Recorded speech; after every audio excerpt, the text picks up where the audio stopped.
everybody, I hope that you're all doing well. So the other day, an appointment called me out into town and I possibly, may have stumbled into a charity shop and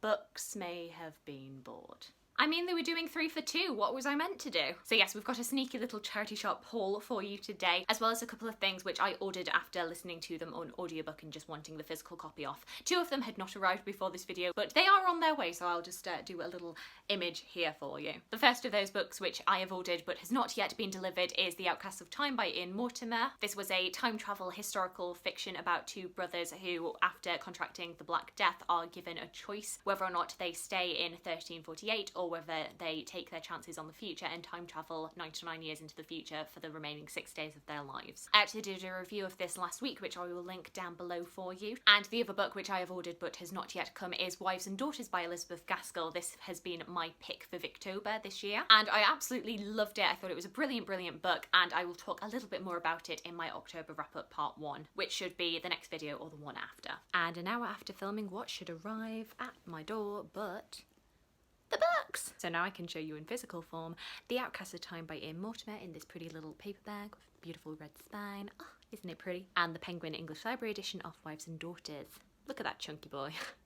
And then the last book which I had ordered online after listening to it on audiobook and loving it was Red, White and Royal Blue by Casey McQuiston. Yeah, I'd kind of put off buying this because I thought I might stumble across it, but as it turns out, no. And I just wanted it because I've already listened to the audiobook of this twice since the first time I listened to it. Because I just find this story so gosh darn cute. This is just a cute little romantic comedy in which a fictional first son of America falls for a Prince of England, and obviously the diplomatic chaos that ensues with this discovery. It's really cute, it's really funny. There are some kind of British stereotypes which do kind of like rattle around in my brain when I'm reading them, but they're just so charming. These characters are so charming. And I just could not continue not having this book on my shelves. And now getting into the charity shop finds, I have Miss Pettigrew Lives for a Day by Winifred Watson. This is actually a paperback Persephone classic, and this will be my first Persephone book. Persephone Books are a London-based publisher who predominantly publish out-of-print books written by women. I think the classic Persephone book that everybody thinks of is like a beautiful plain grey hardback, but then we'll have like beautiful artwork on the end papers inside. But then they do also have these little paperback editions, and when I saw it in the shop, I was like,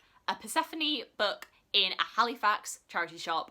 That's not a thing that happens every day. I'm getting it. I feel like I've seen a few people on BookTube talking about this, but I don't actually know much about the plot. I just, like I say, saw that it was Persephone Books and was like, I want it. Miss Pettigrew is a down-on-her-luck, middle-aged governess sent by her employment agency to work for a nightclub singer rather than a household of unruly children. Over a period of 24 hours, her life is changed forever.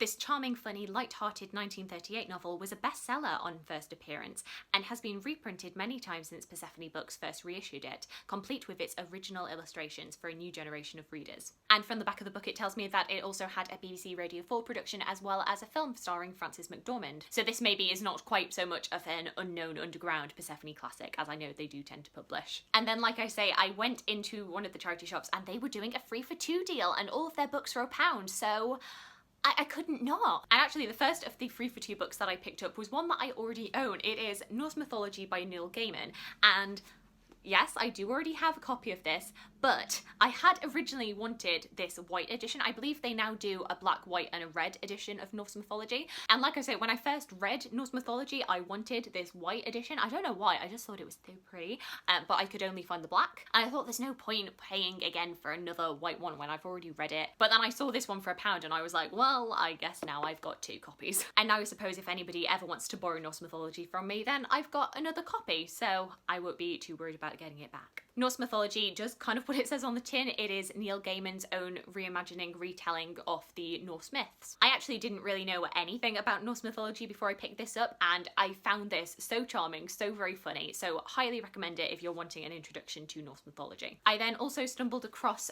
Darwin's On the Origins of Species, and I don't know, I've never read this cover to cover. I've read like little excerpts of it here and there, but never the full thing, and I thought, well, I do want to read this at some point, and it's Victober. And I mean, what really is a more influential piece of Victorian writing than On the Origin of Species? So, you know, if I'm ever wanting some nice light reading about evolution, then here we go. And once again, for £1, so couldn't not. And then the last 4 books I have to show you are on a little bit of a theme, and the theme is I need to be a bit more open-minded about historical fiction. So yes, I have 4 historical fiction titles here to show you today, all of which are pretty well known on BookTube. Firstly, we have The Familiars by Stacey Halls. Now, I actually read The Foundling earlier this year and wasn't too enamoured by it, but I've heard from other people that this is much, much better. This was actually her first historical fiction novel. I knew that this was very popular, and I kind of shied away from it because I knew that there was like some elements of like witchcraft or the witchy wise woman in it. However, I have been assured by people that it's not going to bug me quite so much as other books that I've read, that the witchy element is an actual witch element and is not just like a flimsy magical realism thing, or like a poor historical fiction writing way to show somebody is not like other girls. Lancashire 1612.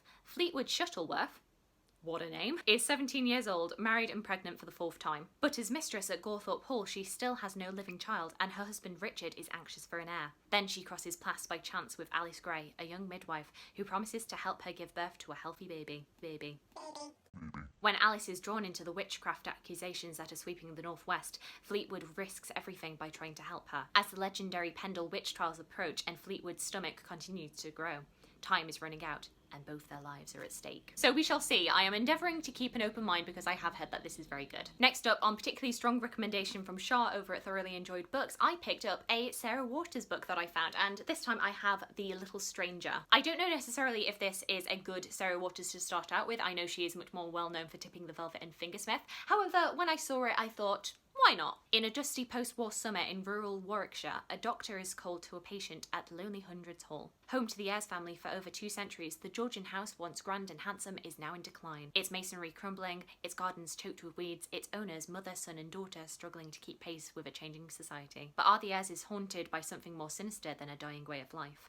Little does Dr. Faraday know how closely and how terrifyingly their story is about to come entwined with his. Next up, we have The Watchmaker of Filigree Street by Natasha Pulley. I don't actually know very much about this book at all, but I think I have seen it recommended by quite a few people, and I think particularly Katie from Books and Things recommended this. In 1883, Thaniel Stapleton returns to his tiny flat to find a gold pocket watch on his pillow. When the watch saves Thaniel's life from a blast that destroys Scotland Yard, he goes in search of his maker, Kate Amori, a kind, lonely Japanese immigrant. Meanwhile, Grace Carrow is sneaking into an Oxford library, desperate to prove the existence of the luminiferous ether before her mother can force her to marry. As the lives of these 3 characters become entwined, events spiral out of control until Thaniel is torn between loyalties, futures, and opposing geniuses. I'm not going to lie to you, some of the names that historical fiction authors come up with for their main characters might actually be the thing that kills me. I feel like they just go for such extravagant names, and I mean, in at least Tudor time periods, everyone was just called Thomas or Catherine, and you know what, I think they were happy for it. And speaking of Tudor historical fiction, the moment of reckoning has come, and I have picked up... let's see how we do with this. So yes, I came across this little mass market paperback of The Other Boleyn Girl by Philippa Gregory. It wasn't a movie cover, so I was quite pleased about that. I think I mentioned in my historical fiction book that I was kind of reluctant to pick this up because I know that Philippa Gregory kind of twists and plays around with historical fact. Even though I've not read the book, I have seen the movie, so I am familiar with some of the choices that she comes up with for these characters. So, you know, open mind, we'll see how we go.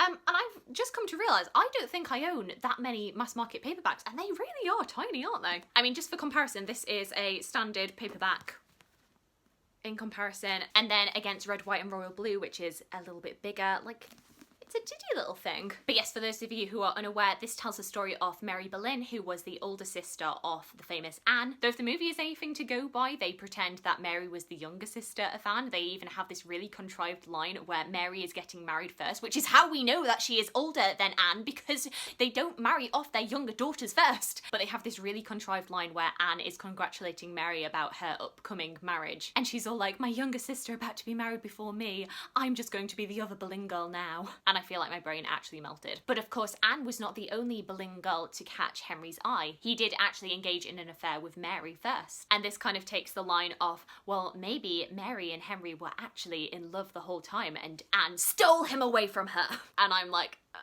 okay, fine. Like I say, I'm keeping an open mind, but I feel like my brain might explode. Yay for my brain exploding. So here is my little pile of charity shop books that I picked up, and as I say, there are still a couple of things yet to come in the post, so just mentally insert them on top of this pile. Do let me know in the comment section if you've read any of the books and what you thought about them. Have you picked up anything interesting recently? I hope you're all having a fantastic, fantastic day, and I look forward to talking to you again soon. Thanks. Bye!